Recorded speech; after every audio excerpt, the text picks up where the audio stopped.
Hey everyone, welcome to Girl Educate Yourself. I'm Angela Fazio. And I'm Kristen Cantrell. And today we get the pleasure of talking to Rachael Smith. And I, on purpose, sought her out because she knows about Airbnbs. So this episode is learning about Airbnbs. Rachel, thank you so much for being here. We're really excited for this topic. Thank you for having me. Yeah, so tell us a little bit about yourself and then give us your Airbnb story. Got it. I am 38, about to be 39. Been in real estate for about I've been in Big Bear Lake for about 16 years. I've been in real estate for about 8. I have 3 little girls, 2, 6, and 8. I love trail running. I love traveling, doing all that kind of stuff.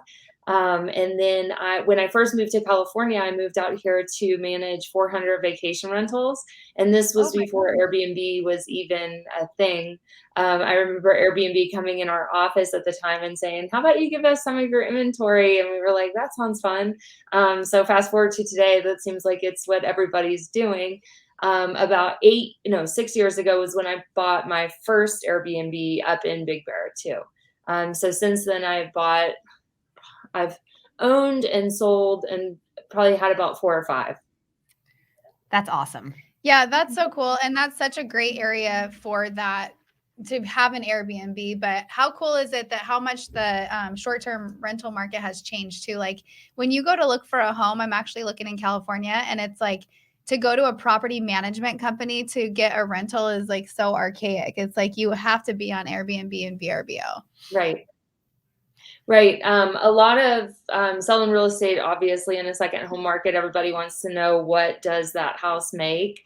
So if you talk to management companies, a lot of them, the numbers are extremely low. But when you self-manage them, you'll find out that you can have double, triple what they're going to quote you as far as the income can make you in a year too. Isn't that crazy? That is. Yeah. That's crazy. Yeah. And there's websites too that I use for my clients where if the home is not already a rental, just say it's a second home and that's the use of it for that particular owner, that we can go into that website and find out what's the pro forma data, what is like based off of the surrounding neighborhood, how much can that house be expected to produce in Airbnb income too. So let me ask you a question. You have an Airbnb in Big Bear. Where are your other locations at, and which ones are most profitable? So I've got Big Bear, and then that one's that's probably the most profitable just because it is second home market. You've got the lake, you've got the ski slope, so it's very popular year round too. And it's an A-frame, which helps out a lot, and it's tiny, which also helps out a lot. My other market is the Joshua Tree area, and then Louisville, Kentucky. And Louisville does really well, really, really well, surprisingly. You would be shocked at how many people we talk to on this show and on Moms in Real Estate from Louisville. I know. It's actually really crazy. It really you would is. think it was on purpose, but here you are again, another Louisville girl. Yes. Right. I was born and raised there. Wow, that's awesome. So, okay, so pretend our audience has no idea, like I don't, about the process of Airbnb because all mine are long-term rentals. Walk us through this. How do you choose a home? And all of the other stuff. And she'll ask them good questions because she has one. So my process, and everybody's is different. And something I coach my clients is make sure that you want to do it. Like if you're going to have a problem with people sleeping in your bed, maybe don't buy an Airbnb, right? So the other solution is having your own sheets, right? Or your own bedding. Yes. Right. Yeah. Bring your own pillows. BYOP, right? So I'll go on to kind of my second one when I bought Louisville. So I kind of nailed down the whole process of who are my people? How do you run an Airbnb? And I did that locally, which was kind of nice because if there was any errors, I could pop over there, make sure that it was taken care of. So then it helped build a process in my head of what kind of people do I need in the next market center that I'm going to go into. And the first thing is like, who's going to be my on-site person if something goes wrong? Who's going to clean it? And then are they going to be reliable? Because you sometimes hire cleaners and they're like, I'm off this day. And that's not what you want to hear. So you need a reliable cleaner, reliable handyman. So my second one I ended up doing was in Louisville, and I only did that because my family's there. My realtor was like, hey, this one just popped on the market. It's 4 houses away from your parents' house. And my mom naturally likes to spy on people. So I kind of figured if anybody was going to walk into this house, it's going to be my mother. So my mom and dad, they both help out quite a bit over there. They do all the laundry and kind of help out. But my cleaner, so she's connected to my Airbnb calendar. So it's not like it has to be a process in my head on when to clean it. She just goes, right? Because that's what's going to end up messing you up if you forget to tell people to clean. That's why I like it just like an automated, seamless thing. What do you mean she's connected to your Airbnb calendar? So she's connected as a co-host on there. So she can see if people check in and they say, hey, this is dirty, then she'll run right over and make sure she gets that spot, which has never happened before. But if it did, that's how it would go. But then also she knows the check-in, check-out dates of everybody. She knows if there's a back-to-back. She knows if there's a, what is it, like a same-day reservation too. Yeah, same day, yeah.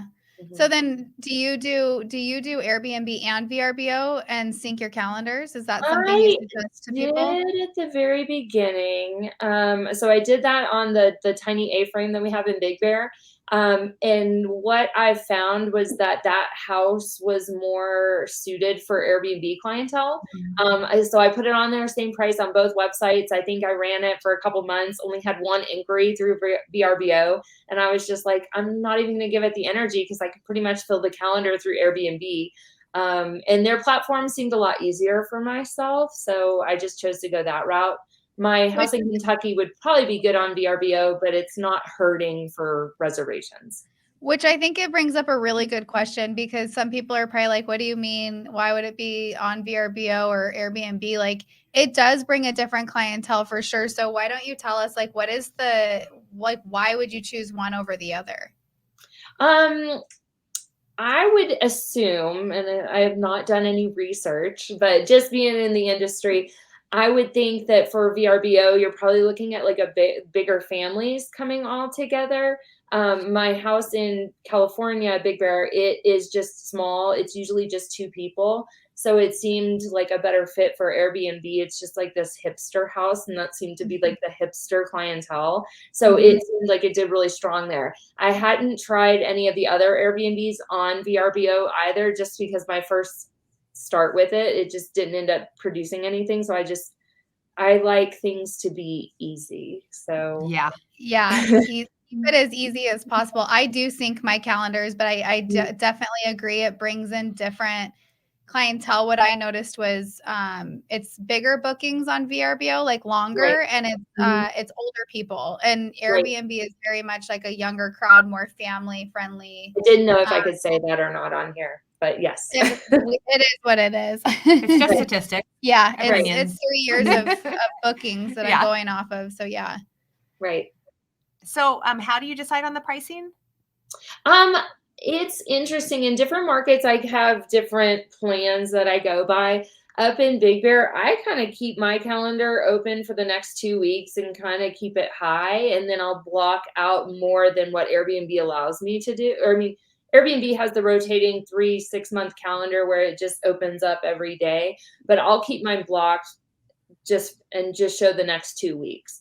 And I do that in Big Bear just because I'm not trying to get Christmas rented out in, July, August, September. I'm waiting to like get booked in Christmas, like December 20th, because that's when nothing else is available and you can keep the rate really high too. Oh my gosh, that's genius. I block out all my holidays for that reason. Yes, because there's always someone that's going to book it. It's like, it's a no-brainer. In summertime, every single day, yeah. I just did that with the Kentucky Derby too, and ended up, it was like triple, quadruple what it normally rents for, and I just unblocked it at the very last minute. Smart. I like it. So you have to find cleaners, handyman local. And what else do you have to consider? You got to consider if you're buying, like, do I have to flip this house? Is it ugly? And I got to make all these adjustments to make it a good house, because it's kind of what I went through in the Joshua Tree area. Is I bought a house that was about in like 1990s. So it needed some, just take out all that old owner stuff and put in my vibe to it too. In that market center, I was looking for one with a pool too, just because I thought that would be a strong, but with that becomes like, I'm gonna have those pool pains, like we can't get the heat on, it's dirty, it's just extra things to keep an eye on too.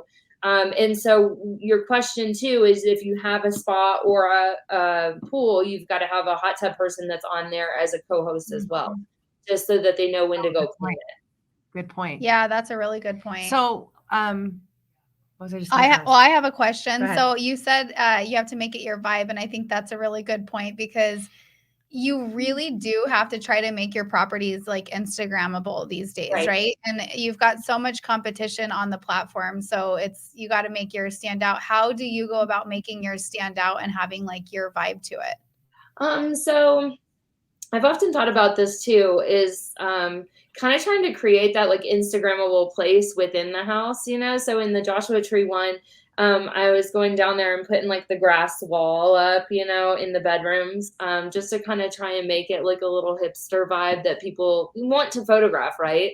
The pool photos, like having the floats in there.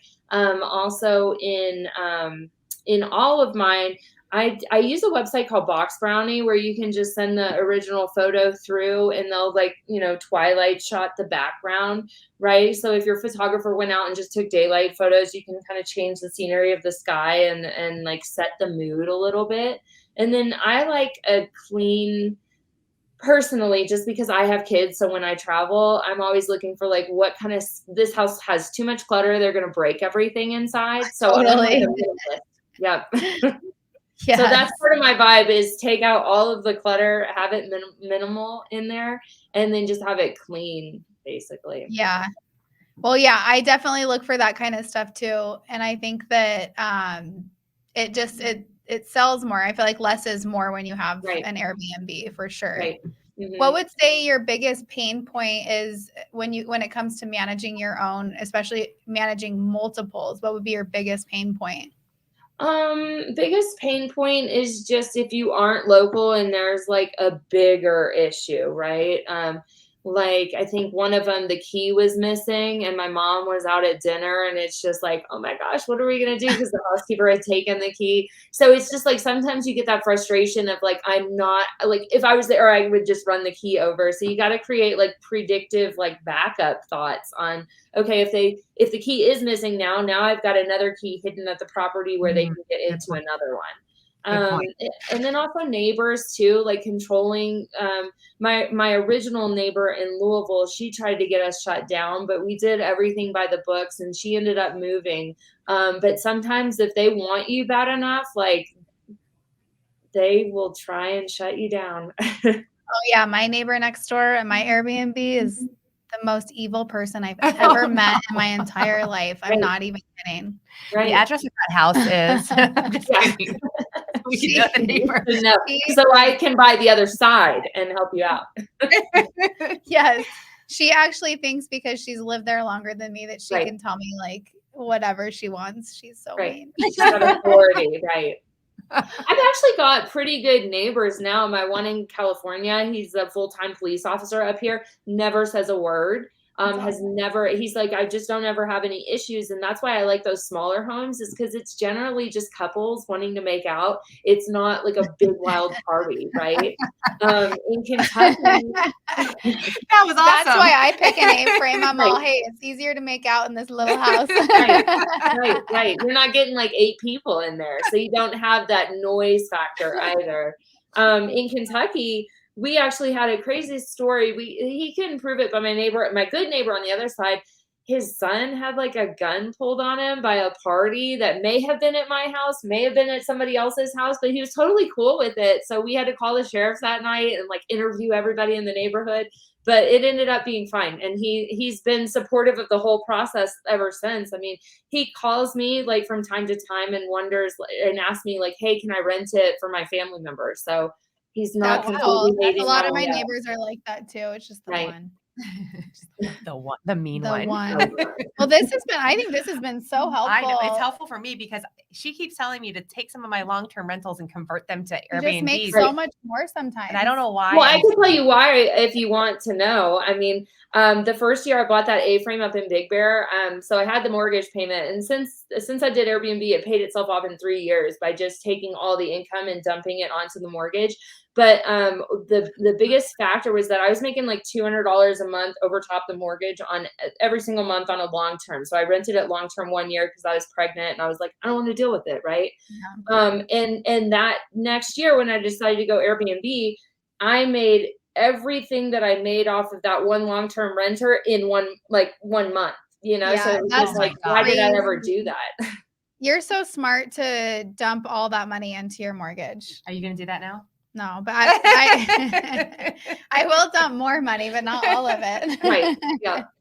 No, that's always been my plan. I paid off 3 of them that way, so it's just no, like I know.